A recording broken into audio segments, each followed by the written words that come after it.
రైతులు 35 రోజులుగా జైళ్లలో ఉంటే అది సబ్జెక్ట్ కాదట, అది చర్చనీయాంశం కాదట.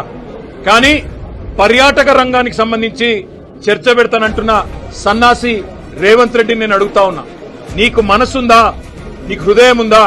నీ నియోజకవర్గంలో నిన్ను ఓటేసి గెలిపించిన ప్రజలు, నిన్ను ఓటేసి ముఖ్యమంత్రిని చేసిన ప్రజలు జైళ్లలో ఉంటే సిగ్గు లేకుండా పర్యాటక శాఖకు సంబంధించి నేనేదో చేస్తాను, పాలసీ పెడతానంటూ ముందుకొస్తున్నావే, సిగ్గుందా అని అడుగుతా ఉన్నా.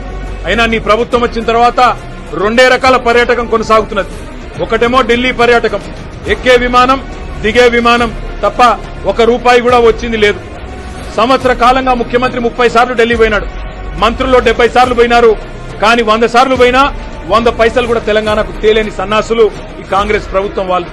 అదే మాదిరిగా రెండో పర్యాటకం బాగా ఉంది, అభివృద్ధి చెందుతున్నది అంటే జైళ్ల పర్యాటకం. ఎవరు ఈయన మీద మాట్లాడితే వాళ్ళను జైల్లో పెట్టాలా. ఒకవైపు మీరు చూస్తా ఉన్నారు కొడంగల్ రైతులు జైల్లో 35 రోజులుగా. అదే మాదిరిగా సోషల్ మీడియాలో ఎవరైనా పోస్ట్ పెడితే జైలు.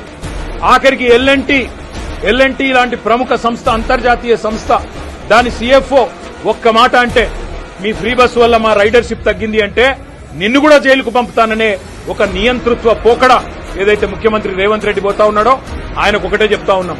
ఇవాళ గిరిజన రైతులు ఎవరైతే కొడంగల్ రైతులు, కొడంగల్ బిడ్డలు సంగారెడ్డి జైల్లో ఉన్నారో, చెర్లపల్లి జైల్లో ఉన్న మా నాయకుడు పట్నం నరేందర్ రెడ్డి, మాకు న్యాయ వ్యవస్థ మీద నమ్మకం ఉంది, న్యాయం లభిస్తుంది.